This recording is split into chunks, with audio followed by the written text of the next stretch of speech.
Hello everyone, welcome again in the interview session of live again. इस बार बात अलग होगी। इस बार नीट 2024 का पेपर देने वाला एक स्टूडेंट हमारे साथ जुड़ा है जिसका स्कोर 695 है। तो मैं आज आप सबको मिलवाऊंगा प्रसन्न से। वो उन्होंने 695 बहुत अच्छा स्कोर किया है नीट 2024 में। चलिए जानते हैं प्रसन्न की स्टोरी। हेलो प्रसन्न, हाँ, हेलो सर। अपने लेट मी आप को इंट्रोड्यूस। इंट्रोड्यूस कीजिए। हाँ सर। मेरा नाम प्रसन्ना है और मैं कर्नाटक से हूँ। कर्नाटक से मतलब एक साधारण सा ग्राम से, मतलब साधारण सा गांव है। और मेरा जर्नी मतलब स्टार्ट हुआ नीट देने का बहुत पहले से। मतलब बहुत पहले से मैं चाहता था कि मैं डॉक्टर बनना चाहता हूँ और कुछ करना चाहता हूँ। और जब मैं सोचा था तब ये भी नहीं पता था कि कितना मतलब रास्ता बड़ा होगा और मुश्किल होगा। और जैसा मेरा जर्नी स्टार्ट हुआ 6 क्लास में जब मैं था, तो मेरा नवोदय हो गया था। तो नवोदय बहुत बड़ा मतलब मेरे को हेल्प किया था मेरा जर्नी आगे बढ़ाने के लिए। और तब से लेके मैं 11 12 तक नवोदय में अपना ये किया, मतलब पढ़ाई आगे बढ़ाया। और उसके बाद नीट के लिए उतना काफ़ी नहीं था जितना नवोदय दे पाया था, इसीलिए मैं चाहता था कि नीट के लिए नीट का तैयारी करने के लिए एक बार एक ईयर ड्रॉप लेना चाहता, मतलब ड्रॉप लेके आगे बढ़ना चाहता था। तो ड्रॉप लेके मतलब ये भी नहीं कर सकता था कि बहुत बड़ा इंस्टीट्यूट में मैं एडमिशन लेके कुछ तैयारी कर सकूं। और उसके लिए हेल्प किया था दक्षिणा ने। दक्षिणा ने हेल्प किया था कि मैं मतलब फ्री में मेरे को कोचिंग दिया था 1 ईयर का। और वहाँ पढ़ाई हुई मेरी। नीट का मतलब पढ़ाई ऐसा हुआ था, स्टार्टिंग में हम गए थे, बस स्टार्टिंग में हम सब ये सोचते नीट देना है तो ठीक है, वो एग्ज़ाम में दे देंगे, कर देंगे। लेकिन जितना कहते हैं उतना आसान तो होता नहीं है। लेकिन जब स्टार्ट करते हैं तो उसके बाद पता चलता है कितना मतलब पढ़ना होता है, कितना क्या कुछ करना होता है उसमें, है ना। जैसे मेरा भी थोड़ा थोड़ा मतलब स्टार्ट में था कि करना है, हाँ कर सकते हैं, ऐसा ऐसा। तो आते आते थोड़े बहुत लोगों को ऐसा हो जाता है कि मतलब मोटिवेशन डाउन हो जाता है कि हम कर पाएंगे अभी नहीं, ऐसा मतलब सवाल आने लग जाते हैं कि कर सकते हैं नहीं। तो मतलब मोस्ट इम्पोर्टेंट थिंग वही होता है कि हमको डटे रहना है लास्ट तक। जो हमने मतलब शुरुआत शुरुआत जिसको की है उसको ख़त्म करना है ना। तो कभी भी पीछे नहीं छूट जाना है, जितना मुश्किल आए ठीक है, कितना ही मुश्किल होगा, मतलब वक्त तो गुजर जाएगा ना, एक एक ना एक टाइम आएगा कि वो ख़त्म ही हो जाएगा ना। बस ये मन में रखना है कि क्यों कर रहे हैं सब, क्योंकि क्या मतलब क्या स्टार्टिंग था, हम क्या सोचे थे, कि क्या सोच के हमने मतलब करने की स्टार्ट की थी, डॉक्टर डॉक्टर के लिए पढ़ाई करनी है तो मतलब डॉक्टर क्यों बनना है, पहले तो दिमाग में ये फिक्स होना है कि क्यों बनना है डॉक्टर, किस लिए बनना है, वो सोच के मतलब आगे बढ़ते जाना है। जैसे मेरे लिए मोटिवेशन था कि हाँ कुछ सर्विस देना है, मतलब जो हमारे गांव में लोग रहते हैं उनको अच्छा क्वालिटी का मतलब मेडिकल असिस्टेंस चाहिए था। और मैं पहली बार से वही दिमाग में था कि हाँ एक अच्छा डॉक्टर बनना है।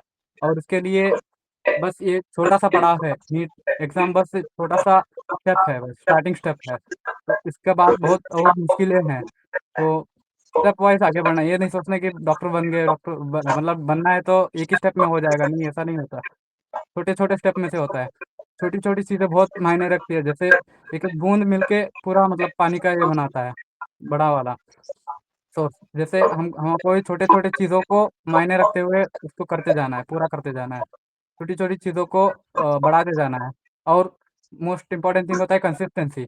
हमको हमेशा कंसिस्टेंसी को कभी भी लूज़ नहीं करना। कंसिस्टेंसी को बनाए रखना है स्टार्टिंग से लेके एंड तक। मोटिवेटेड रहना है हमेशा वक्त। स्टार्टिंग से मतलब वही सोचते रहना है कि दिन में एटलीस्ट थोड़ा वक्त तो निकालना है कि हम क्यों कर रहे हैं ये सब। क्योंकि ये नहीं करते जाना है मतलब थोड़ा सा मतलब ये रहना चाहिए, हर दिन मोटिवेशन के लिए कुछ ना कुछ हम समय को निकाल के रखना चाहिए कि हमको मतलब क्यों कर रहे हैं, क्यों कर रहे हो, कैसे कैसे करने वाले हैं आगे। इसी वजह से हम कंसिस्टेंसी को मेंटेन कर सकते हैं। और तो मोटिवेशन बहुत इंपॉर्टेंट चीज़ होती है, उसी की वजह से हम आगे बढ़ पाते हैं, हमारे पूरा पोटेंशियल को निकाल सकते हैं। जैसे जर्नी स्टार्ट होती है तो हमेशा बहुत सारा मोटिवेशन रहता है स्टार्टिंग में, और जाते जाते वो मोटिवेशन खत्म होता जाता है, इसीलिए पीछे लग जाते हैं लोग। तो ऐसा नहीं करवा लेना है कि पूरा मोटिवेशन ही खो दे लास्ट आते आते, डटे रहना है लास्ट तक, कंसिस्टेंसी को मेंटेन करते रहना है बस। जी और बिल्कुल प्रसन्न जी। मैं ये भी पूछूंगा कि आपने कब डिसाइड किया था कि मुझे डॉक्टर बनना है, और आपके घर में कोई और डॉक्टर है क्या आपकी हेल्प के लिए जिससे आपने इतना अच्छा स्कोर किया? नहीं मतलब तो जब सोचा था कि डॉक्टर बनना है तब तो मैं बहुत छोटा था, मतलब मेरे दिमाग में ये भी नहीं था कि क्या डॉक्टर होता है।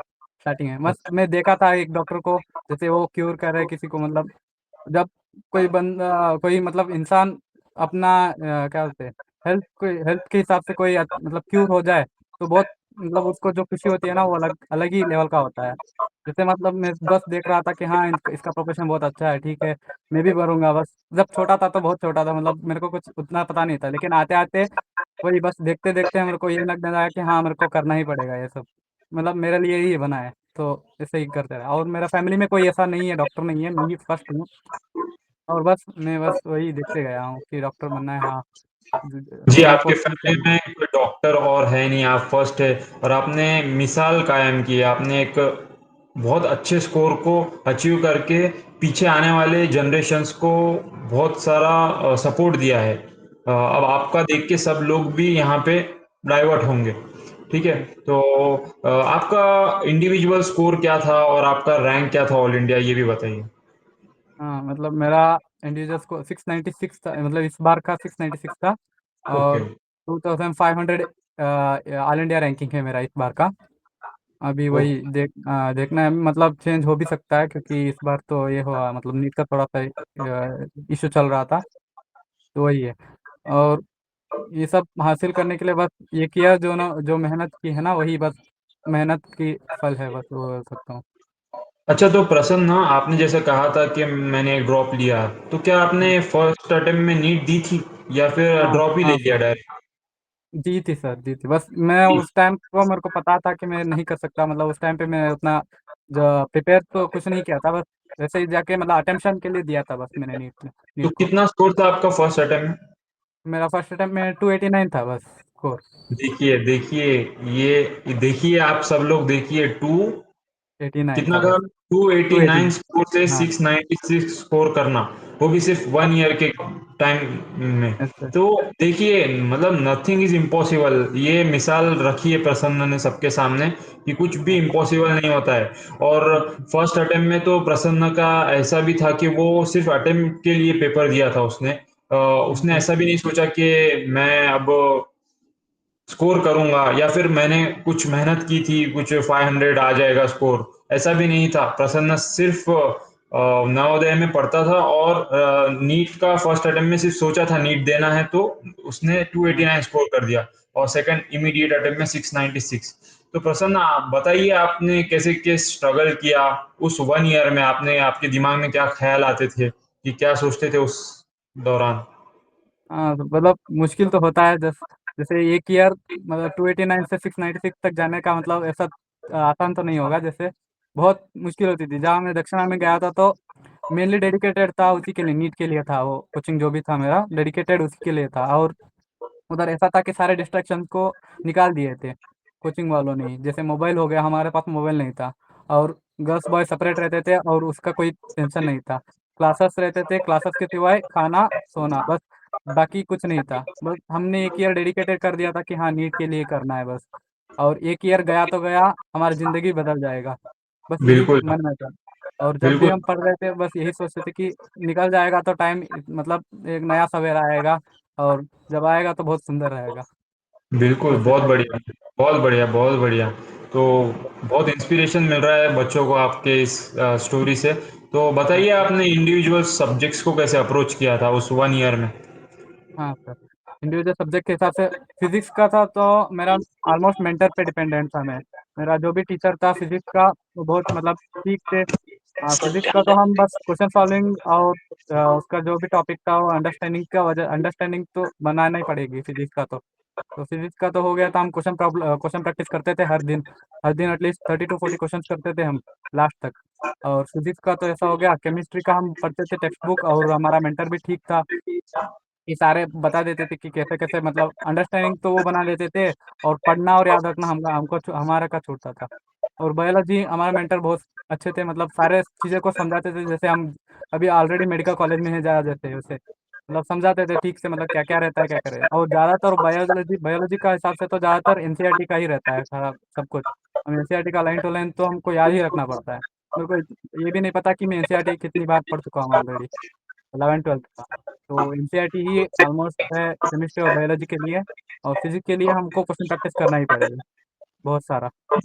तो जी। देखिए बहुत सारे लोग ऐसा समझते हैं कि फिजिक्स जो है फॉर्मूले याद करने से हो जाएगा, उसको हाँ। हम कर सकते हैं। और बहुत सारे स्टूडेंट्स ऐसे भी हैं जो सोचते हैं कि हम लोग फॉर्मूलेज याद रख रहे हैं, कंसेप्ट याद रख रहे हैं, लेकिन मेरे से सवाल हो नहीं रहा है, क्वेश्चन सॉल्व हो नहीं रहा है। तो आपने इस चीज़ को कैसे हैंडल किया?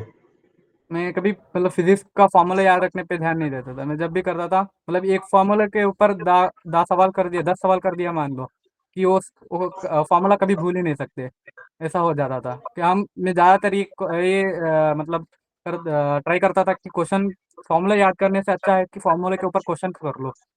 जब क्वेश्चन करते वक्त तो हमारा दिमाग ऐसा करता है कि हमको वो क्वेश्चन के लिए क्या चाहिए, मतलब किस फॉर्मूला का जरूरत पड़ रहा है। हम हमारा माइंड अपने आप उसको याद कर लेता है कि वो क्वेश्चन करने के लिए इसका जरूरत पड़ेगा, तो उसको याद कर लेगा। ऐसा ही होता है।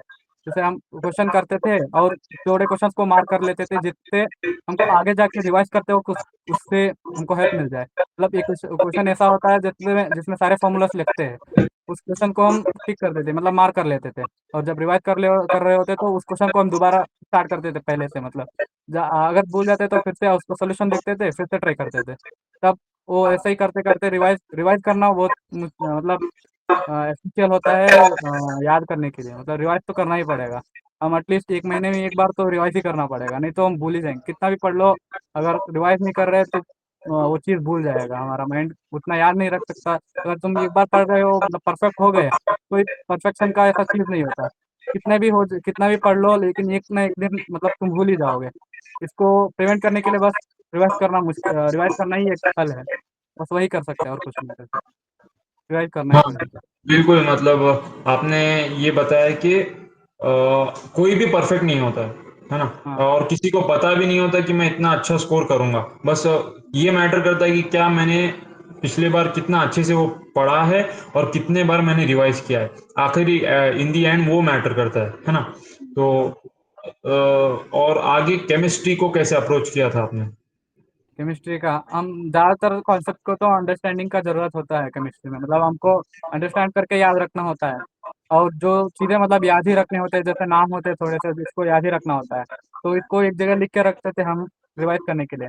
मतलब एटलीस्ट एक वीक में एक बार मतलब ऐसे ऐसे जाते समय देख लिया करो, ऐसा करो। मतलब ज़्यादा अच्छा अप्रोच ये है कि मतलब लिख के हम चिपका देते थे वॉल वगैरह पे, और देखते रहते थे उसको कि हाँ इसको याद करना है, ठीक है। तो जो जो याद करने की चीज़ें हैं उसको हम लिख के एक जगह चिपका देते थे और देखते रहते थे कभी कभार। ऐसे ही मतलब खाली टाइम पे देखते रहते थे, तो उससे याद हो जाता है वो। मतलब बार बार देखने से तो याद हो ही जाता है। इसे याद रखने की चीज़ है। और ज़्यादातर हम ट्राई करते थे कि अंडरस्टैंड करके याद रखें। जैसे जो चीज़ें होती है ना, जो अंडर हमको पता चल जाती है, अंडरस्टैंड हो जाता है क्लियरली कि क्या कॉन्सेप्ट है, तो उसको याद रखने में बहुत मुश्किल नहीं होती। तो वही, जो अंडरस्टैंड कर सकते हैं उसको तो हम अंडरस्टैंड करके याद रख लेते हैं, और जो याद ही रखना है तो उसको ऐसे बार बार देख के याद कर सकते हैं हम। वही बेस्ट अप्रोच होगा उसके लिए। और प्रसन्न, सब लोग ऐसा कहते हैं कि 16 घंटे पढ़ना चाहिए, 18 घंटे पढ़ना चाहिए। हाँ। जैसे कि आपने 696 स्कोर किया है, तो हाँ। मैं जानना चाहूँगा कि आपने ऐसा कुछ किया था, कितने घंटे पढ़ते थे आप? हाँ, मतलब मैं कभी ये नहीं ट्राई करता था कि इतना घंटा ही पढ़ना है या फिर ऐसा करना है। मैं बस यही देखता था कि टाइम वेस्ट नहीं करना है। बस मैं कोशिश करता था टाइम वेस्ट नहीं करना है, तो उसी में निकल जाता था हमारा सारा समय कि हम टाइम वेस्ट नहीं कर। हम 10 मिनट भी अगर कहीं वेस्ट कर दिया तो मेरे को लगता था नहीं, अभी अभी मैंने इसको मतलब वेस्ट कर दिया है, तो आगे बिल्कुल फिर से नहीं वेस्ट करना है इसी चीज़ पे। ऐसे मैं ज़्यादातर ये कोशिश करता कि वेस्ट नहीं करना है। ये नहीं सोचता था कि मेरे को इतना ही घंटा ही पढ़ना है। मतलब स्ट्रेस नहीं करना है, जो जितना हो चुका है होने दो। और जो आगे आने वाला है ना, उसमें वेस्ट नहीं करना है बस। फिर हमको ये नहीं लगना चाहिए कि हाँ हाँ मेरा टाइम वेस्ट हो गया। अगर कुछ हम रिलैक्स होना है तो थोड़ा देर रिलैक्स कर दिया, और उसके बाद फिर से पढ़ाई पे लग गए। बस दूसरा कोई चीज़ है हम सोचते नहीं थे बस। ये नहीं सोचना है कि इतना घंटा ही पढ़ना है, और इतना अगर मैं 8 घंटा पढ़ रहा हूँ तो अच्छा कर रहा हूँ, 5 घंटा पढ़ रहा हूँ तो नहीं कर रहा हूँ। ऐसा नहीं है। अगर जब तक हम टाइम को वेस्ट नहीं कर रहे हैं ना, तब तक सभी टाइम ठीक ही रहेगा हमारा। मतलब जैसे जी। सिचुएशन आ ही जाते हैं कभी कभार, तो टाइम निकालना पड़ जाता है। हाँ, बस वही सोचना है कि वेस्ट नहीं करना है। मतलब फालतू चीज़ों में खर्च नहीं करना है टाइम को। सही सही बात है। इसमें मैं भी कुछ ऐड करना चाहूँगा कि फोकस मैटर करता है हमारा टाइम से ज़्यादा, अगर हम बात करेंगे तो, हाँ। कि हम कितना फोकस्ड है। अगर हम 6 घंटे पढ़ रहे हैं तो क्या हम उस 6 घंटे में 99% टाइम यूटिलाइजेशन अच्छा कर रहे हैं क्या? क्योंकि हंड्रेड हाँ परसेंट परफेक्ट तो कोई नहीं होता है। ठीक है, तो ये सोचना है कि मैं फोकस्ड हूँ क्या मेरे इस हाँ सर। स्टडी के टाइम पे। तो मेरे साथ भी थे ऐसे कुछ स्टूडेंट जो 16 घंटे पढ़ते थे। तो मैं कभी कभी मतलब 14 to 16 आवर्स पढ़ते थे, 17 आवर्स पढ़ते थे। तो हाँ मैं भी कभी कभी डिप्रेस फील करता था कि हाँ मैं इतना पढ़ रहा हूँ, हाँ क्या ये सर। सफिशिएंट नहीं है क्या? हाँ क्योंकि मेरा हमेशा से मानना था कि focus study matters more than the number of hours. Okay, हाँ सर। सो हाँ मैं सर। मेरे टीचर से भी जाके पूछा कि सर ये ऐसे पढ़ रहा है, 16 घंटे पढ़ता है, ये ऐसा करता है। तो सर ने ये नहीं कहा कि वो गलत, हाँ सर ने क्या कहा है कि फोकस स्टडी मैटर करती है, जो कि मैं भी पहले से मानता था। तो सर ने मुझे बताया, सर को मैंने बताया मैं ऐसे पढ़ता हूँ, तो सर ने कहा बिल्कुल सही जा रहे हो, जाने दो आगे। ठीक है, तो उस बाद में मैंने देखा कि उस स्टूडेंट का, मैं नाम तो नहीं लूंगा, बट उस स्टूडेंट का मैं देखता हूँ आगे चल के हेल्थ खराब हो जाता है। हाँ जो पढ़ता था वो इतना पढ़ के भी उसने, मैं आज मुझे पता है कि आज 3 अटेम्प्ट हो गए उसके और अभी भी उसका सिलेक्शन नहीं हुआ है।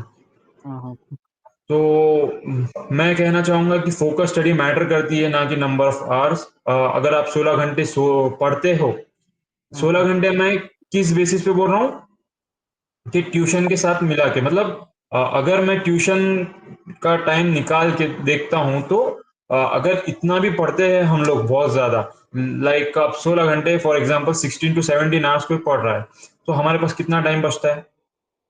सेवन टू मतलब seven to eight hours time बचते हैं। ओके, तो अच्छा। उसमें बंदा सो रहा है 5 घंटे, फिर बाकी की हाँ एक्टिविटीज कुछ आना जाना खाना पीना, है ना?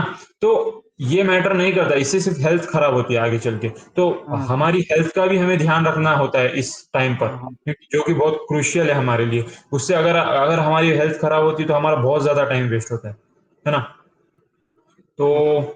आगे आपने कहा कि बायोलॉजी के लिए सिर्फ एनसीईआरटी, आप दूसरा कुछ रिफर करते थे एनसीईआरटी के अलावा? कॉलेज के लिए तो बस मैं एनसीईआरटी ही कहूँगा। एनसीईआरटी के अलावा एनसीईआरटी से बाहर तो कुछ नहीं आएगा बायोलॉजी में। इतना तो अभी ठीक है। नीट वही मतलब इसी ट्रेंड को फॉलो कर रहा है। एनसीईआरटी बाहर, एनसीईआरटी बाहर से बाहर तो कुछ नहीं आ रहा अभी अभी तो बस। तो हाँ सर। तो प्रसन्न, बायोलॉजी के लिए आपने कोई क्वेश्चंस की बुक रिफर की थी क्वेश्चन सॉल्विंग के लिए? क्वेश्चंस तो पीवाईक्यू तो हम सॉल्व करते थे, प्रीवियस ईयर क्वेश्चंस। और ज़्यादातर पीवाईक्यू के हिसाब से फिंगर टिप्स को हमने किया था। मतलब स्टार्टिंग में तो किया था, लेकिन आते आते हमको यही समझ में आ रहा था कि जैसे अभी जो भी अभी अभी के ईयर्स में जो नीट का क्वेश्चन आ रहे हैं, वो एनसीईआरटी के हर लाइन से आ रहे हैं। मतलब हमको इतना टाइम मिल रहा है कि दूसरा बुक रेफर करे, इससे अच्छा एनसीईआरटी को फिर से पढ़ लो। मतलब इससे अच्छा तो कोई हो ही नहीं सकता। मतलब हमको पता है कि उससे क्वेश्चन आ रहा है, तो हम क्यों छोड़े उसको। तो सही वही बात है। मैं तो वही बोलूंगा कि एनसीईआरटी से बाहर मत ही जाओ बायोलॉजी के लिए, मतलब जी, नीट के हिसाब से तो। और मुझे तो ये भी लगता है प्रसन्न कि एनसीईआरटी ही पढ़ना चाहिए, और मेरे हिसाब से सिर्फ फिजिक्स और केमिस्ट्री के क्वेश्चंस की सॉल्व प्रैक्टिस करनी चाहिए। एनसीईआरटी हाँ वैसे बायोलॉजी की हम पढ़ते हैं और हमारे ट्यूशन कोचिंग के टेस्ट में हमारा वो क्वेश्चंस कवर हो ही जाते हैं, और बस एक बार प्रीवियस ईयर क्वेश्चंस देख लेने चाहिए, तो हाँ सर। बेस्ट वे रहेगा। और और बाकी प्रसन्न, इस बार जैसे कि हमने देखा बहुत कंट्रोवर्सी चली 2024 के पेपर को लेकर, तो हाँ सर। क्या आपका क्या मानना है, क्या लेवल था इस बार का? क्या हमेशा से इजी था, या कुछ मॉडरेट था, या डिफिकल्ट था? क्या बोलेंगे आप? हाँ मतलब मेरे हिसाब से तो इजी ही था। और बायोलॉजी तो मतलब वही बोल रहा हूँ कि एनसीईआरटी से ही था। और केमिस्ट्री फिजिक्स भी इजी ही था। मतलब नीट में ज़्यादातर क्वेश्चन ऐसे नहीं होते कि तुम कर नहीं पा रहे। मतलब ज़्यादातर हम स्टूडेंट यही गलती करते हैं कि उनको लगता है कि वो कर सकते हैं और उसको आ रहा है आंसर, और यही समझ के छोटी छोटी गलती कर देते हैं। पढ़ने में गलती हो गई या फिर कैलकुलेशंस में गलती हो गई, ऐसा गलती कर लेते हैं। और ज़्यादातर डिफिकल्ट तो नीट में कोई क्वेश्चन होता नहीं है। जितना मतलब हम ठीक से पढ़ा है, मतलब सारे कॉन्सेप्ट को ठीक से मतलब एक बार पढ़ा है, तो ऐसा नहीं कि तू कर नहीं पाएगा। कोई क्वेश्चन भी ऐसा नहीं होगा कि हम अटेम्प्ट नहीं कर पाएंगे, अगर आप ठीक से तैयारी किया है तो थोड़ा सा मतलब। तो इजी ही था मतलब क्वेश्चन पेपर, उतना टफ तो नहीं था उतना। लेकिन इस बार जो हुआ है वैसा भी नहीं होना चाहिए। मतलब 720 आउट ऑफ 720 तो उतने लोगों को नहीं आना चाहिए था। मतलब आ नहीं सकते। छोटी छोटी गलती तो हो ही जाती है ऑलमोस्ट सभी लोगों का। तो वही कुछ तो मतलब गड़बड़ तो हुआ है इस बार। वो भी पता नहीं, अभी चल रहा है उसका भी केस। थोड़े जगह से ये भी आ रहा है कि लीक हुआ था क्वेश्चन पेपर बहुत जगह। और ग्रेस मार्क्स का भी थोड़ा सा हुआ था, अभी उनका करेक्शन तो हो गया है ग्रेस मार्क्स का। अभी पता नहीं मतलब उतने ही लोग को ग्रेस मार्क्स दिया था या फिर दूसरों को दिया था, ये तो हम बोल नहीं सकते ना। वो तो ये एनटीए के बात। ऊपर डिपेंड करता है। तो जी बिल्कुल। गड़बड़ तो एनटीए ने ही की है, और पता नहीं वो क्या होगा, उसका भी देखना पड़ेगा। तो प्रसन्न ना, स्टूडेंट्स डर रहे हैं कि इस बार ऐसा लगता है कि 640 प्लस को ही जीएमसी मिलेगा, या फिर हम हाँ। बोलेंगे 670 प्लस को ही एक अच्छा जीएमसी मिलेगा। तो हाँ। क्या बच्चों ने इस पर फोकस करना चाहिए, या फिर बहुत सारे स्टूडेंट्स के मुझे मैसेज आते हैं कि सर अब मैं रिपीट कैसे करूँगा, मेरे अंदर हिम्मत ही नहीं है, क्योंकि इतने मार्क्स लाने के बाद, अब 605 मार्क्स लाने के बाद अगर किसी को ऐसा लगता है कि मैं नहीं लग रहा हूँ जीएमसी में, तो ये अच्छी बात नहीं है। तो हाँ। हालांकि वो बहुत अच्छा स्कोर होता है। तो हाँ। क्या करना चाहिए बच्चों को इस टाइम पर, ये रिजल्ट को लेकर? क्या आगे रिपीट का डिसीजन लेना चाहिए, या फिर ड्रॉप कर देना चाहिए? हाँ, रिपीट का मतलब मेरे हिसाब से तो मुझे लगता है जिस जिस तरह से इस बार एनटीए को मतलब हुआ है, जो भी एनटीए ने गलती की है, मुझे नहीं लगता वो फिर से रिपीट कर सकते हैं इसको। तो मतलब लोग तो चुप नहीं रहेंगे अगर ऐसा ही सेम मिस्टेक अगर फिर से हो गया तो मेरे को नहीं लगता कि अगर ऐसा ही सेम रिपीट होगा आगे जाके। ठीक हो सकता है, लेकिन हम कोई गारंटी तो नहीं दे सकते कि हाँ ठीक होगा या नहीं होगा। तो जितना हम मतलब कोशिश तो ठीक है कर सकते हैं मतलब। और ये भी नहीं बोल सकते तुम ड्रीम पे गिव अप तो नहीं कर सकते ना। कितना भी हो जाए, अगर तुम्हारा डिटर्मिनेशन करेक्ट है, मतलब तुम चाहते कि बनना ही है, तो तुमको करना ही पड़ेगा। मतलब पढ़ना फिर से पढ़ोगे तो ठीक है, पढ़ सकते हो। और तुमको लगता है तुम्हारा मतलब डिटर्मिनेशन ठीक नहीं है, उतना नहीं तुमको लगता है, अभी भी डाउट है तुम कर सकते हैं या नहीं से कर सकते, तो उसमें कोई मतलब नहीं है अगर फिर से मतलब कंटिन्यू कर रहे हो तो। अब अगर आप चाहते ही हो को आपको डॉक्टर बनना ही है आपको, तो आप कर सकते हो। मेरे को नहीं लगता फिर से वो गलती होगी इनके से वगैरह कुछ। और आगे इस नेक्स्ट टाइम जो भी होगा ठीक होगा लगता है। इसे कर सकते हो फिर से जी ट्राई, मतलब ऐसा कुछ जी। ये नहीं अ, है।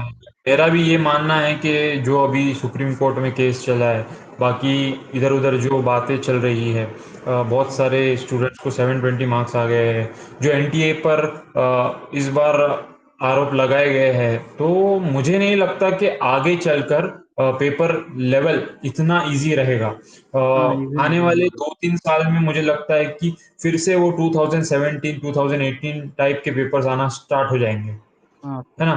तो मैं भी ये बोलूँगा कि अपने ड्रीम पे गिव अप मत करो।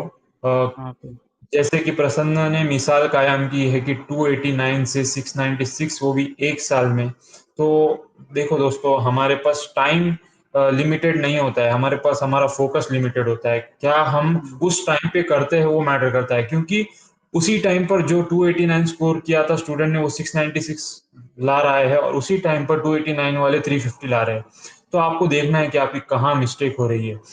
इस इंटरव्यू का पर्पस ये नहीं है कि हम सिर्फ बताएं लोगों को कि हमारा कुछ चल रहा है ऐसे ऐसे, बट इसका ये पर्पस है, जो इंटरव्यू दे रहा है, जिसके जो स्टूडेंट ने अच्छा स्कोर किया है, उन्होंने अपने मिस्टेक्स, हमने कहाँ मिस्टेक की वो बताया है, हम कहाँ बेटर किए वो बताया, और कैसे मिस्टेक्स की और कैसे बेटर किए ताकि वो आज इतने अच्छे स्कोर को अचीव कर सके, ये बता रहे हैं। तो हमारा काम ये बनता है कि हमें इससे सीख लेनी है कि वो स्टूडेंट ने इस मोमेंट पे ये गलती की थी, तो हम अगर उस मोमेंट पे ये गलती करेंगे तो हम भी फेल होंगे। और उस स्टूडेंट ने ये मोमेंट पे ये सही किया था, और सही क्या रहता है, सही क्या करना है, वो हमें इससे लेना है और वो अप्लाई करना है अपनी लाइफ में। तो इसका सोल पर्पस ये है कि हमें सीखना है कि वो स्टूडेंट इतना स्कोर कर रहा है, उसने क्या गलती की और क्या अच्छा किया ताकि वो आज यहाँ है। ठीक है। तो प्रसन्न, मुझे फाइनल एक क्वेश्चन है कि आपने लास्ट मोमेंट पे जो मॉक टेस्ट होते हैं उसको हाँ। कैसे हैंडल किया? हाँ, मतलब उस टाइम पे जैसे लास्ट लास्ट के 3 महीने या 2 महीने आ जाते हैं, उस टाइम पे ज़्यादातर मतलब का सिलेबस तो कंप्लीट हुआ रहता है। और सिलेबस कंप्लीट मतलब ये नहीं होता कि हम सब जानते हैं, सब कुछ आता है। रिवाइज बहुत मतलब इम्पोर्टेंट रोल को प्ले करता है उस टाइम पे। रिवीजन जो होता है ना, मेरे को अभी भी पता है कि मैंने आई थिंक 2 से 3 बार रिवाइज किया था पूरा सिलेबस को, मतलब 2 महीने या 3 महीने में। और इसका मतलब जो भी है, इसको करने के लिए हमको स्टार्टिंग से मतलब शॉर्ट नोट्स को बनाते रहना है, और शॉर्ट नोट्स बनाते रहना है। उससे हमका हमारा रिवीजन मतलब एक तरीका होता है, तरीका बना के रखना है जिससे हमारा रिवीजन बहुत आसानी से जल्दी से हो जाए और उसमें सारे चीज़ें कवर हो जाए। तो हम वही मतलब रिवीजन उसी उससे हम रिवीजन हमारा जो भी रिवीजन होता है ना, उसी के ऊपर हमारा जो लास्ट का मतलब फाइनल रिजल्ट होता है ना, हमारे रिवीजन पे ही डिपेंड करता है। हम जितने भी पढ़े एक ईयर का ऐसा नहीं होता कि डे वन पे जो पढ़े हैं जो डे लास्ट डे तक हमको याद रहता है। तो वही बोलता हूँ ना कि रिवीजन बहुत अच्छा रोल मतलब इंपॉर्टेंट रोल प्ले करता है उस टाइम पे। मॉक टेस्ट का भी वही है कि जो जितना अच्छा रिवीजन होता गया मेरा, उतना अच्छे से मार्क्स आते जाते थे। बस वही है। जी बिल्कुल।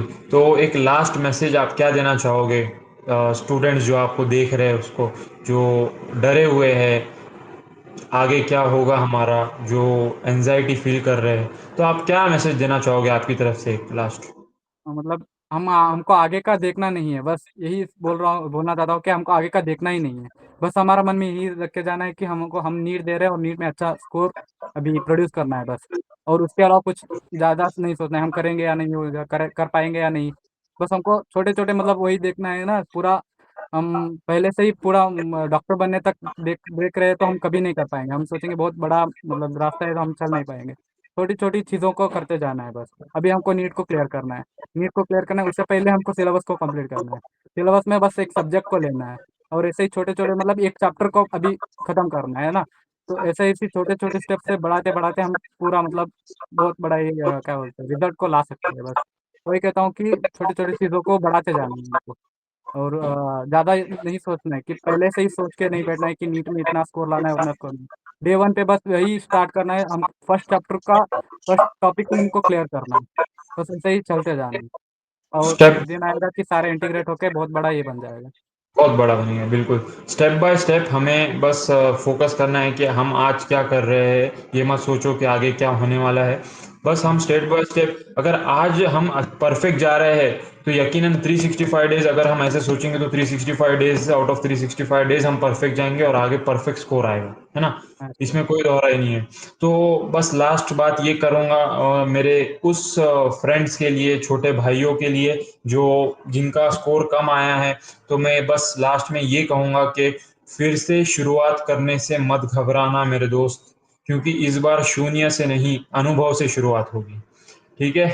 थैंक यू सो मच प्रसन्न for joining us, yes sir, thank you so much. and thank you the audience for listening us carefully, and you have to apply this in your lives and get a boost in your sport.